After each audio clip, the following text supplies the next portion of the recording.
रामाय रामभद्राय रामचंद्राय वेदसे रघुनाथाय नाथाय सीताय पतये नमः. Sundarakand, chapter number 14, the Asoka Grove. The recitation begins now. Having taken counsel with himself for a brief space, he prepared to enter the grove, and Maruti of bright effulgence lightly leaped over his lofty walls. And as he gazed beyond from his lofty perch, his whole body was filled with inexplicable thrills of joy. He beheld the mango, the champaka, the ashoka, the shala, and other lordly trees of the forests in the first bloom of spring. Next, like a sharp arrow shot from a mighty bow, he dived into the depths of the woods of mango and the numerous creepers that hid them from view. The sweet sounds of cuckoos, peacocks, bees, and many other birds fell soft and pleasant upon his ears.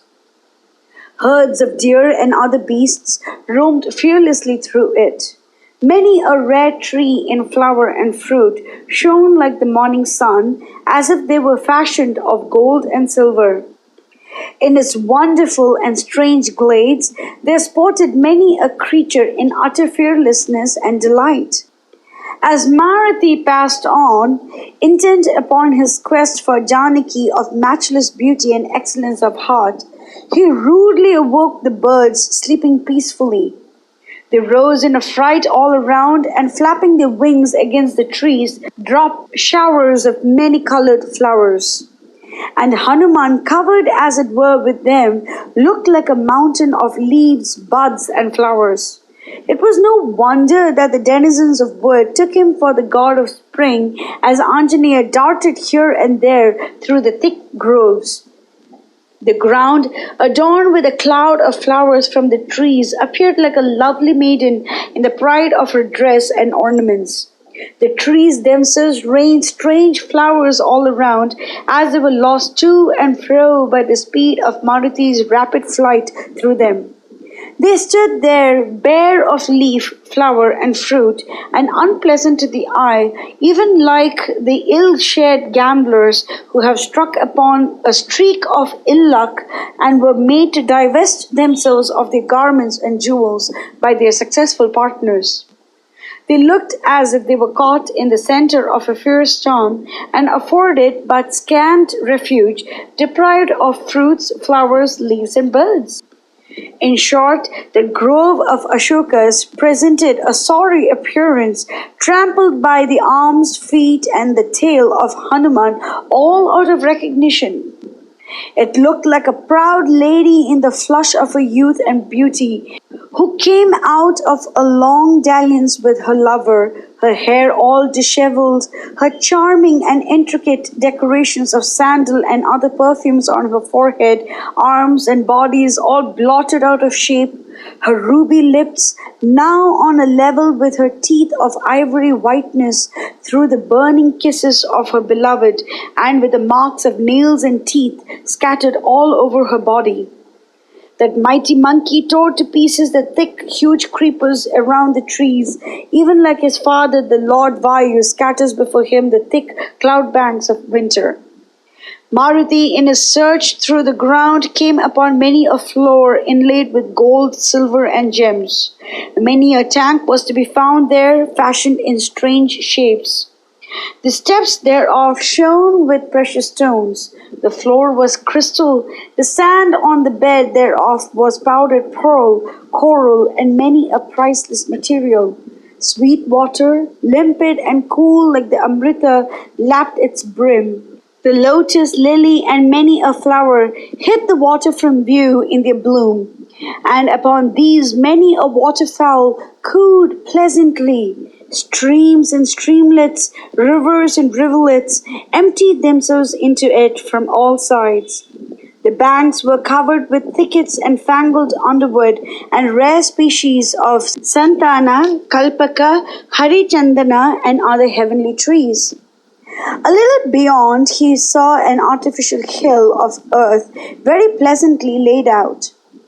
Black like a rain cloud, with lofty heights and strange peaks with rocky chambers, it was hid beneath trees of wonderful variety. A torrent rushed down its slopes, even like unto a girl suddenly offended with her lover and springing away from his knees. And, as if to continue the fancy, the trees of fertile luxuriance lived on its banks with their leafy heads merged in its waters, even like the same wilful maiden restrained in her angry course by her kin and mates. And as if to complete the comparison, they made the current flow back, barred by a thick barricade of trees, even like the self-same lady returning to her lover after a short-lived spell of anger. Within a stone's throw of it, there were pools of lotus, haunted by birds of rare and varied plumage, and they were interspersed with long sheets of water, cool, clear, and clement, pleasantly lapping its banks, with steps leading down into it of rare mosaics of gems and the bed of powdered pearl. And on either side thereof were curiously fashioned pavilions, from which there met the eye groves, woods, and glades of wonderful variety, heaving with birds and beasts, all from the hand of Vishwakarma, the architect of the heavenly world. All round, some large monarchs of the forests, bending low under the graceful burden of fruits and flowers, were laid out broad platforms, and upon them were built smaller platforms of gold and canopied with lofty roofings to ward off sun and rain. And there Maruti beheld a towering simshupa tree entirely hid from view by leaf and creeper. It dazzled the eye from afar by its golden brilliance and platforms of beaten gold that shone with fiery radiance. Verily, exclaimed Maruti, the blinding light from these trees has turned my body into rare gold, even as if the sun takes on the columns of the golden mountain Meru. And on that lofty simshupa tree, towering over other grand specimens, there were hung myriads of small bells, most sweetly chiming in the gentle breeze now and then. Hanuman got up that tree and seated in the depths of leaf, flower, shoot, and bud, and said to himself, I might from here behold, if it is given to me, the Lady Janaki ever yearning in her heart for a sight of her beloved. Might not my good star direct her feet there, had she roamed here and there, a stranger to sleep, through the heavy grief that weighs her down? Her soul must delight in ranging through this Asoka grove, rich with champaka, chandana, and other rare trees. Now the birds make pleasant music over this lotus pool, and the Lady Sita never has enough of spending her time and joy among these woods. It is not unlikely that she may come over here, worn and dispirited from her overlong separation from Raghava, to seek respite from her trouble.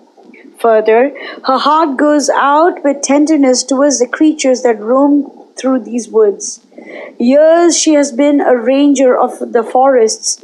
In the prime of youth and beauty, she would, of a truth, bend her steps here to escape the unsympathetic and irritating crowd of her jailers, and dream her hours away in the sweet meditation on Raghava, or to silently recall the happy old days when she dwelt in the dark depths of Dandaka in the company of Rama and Lakshmana, or to offer her prayers to the deity of the morning twilight in this rivulet of clear, cool waters.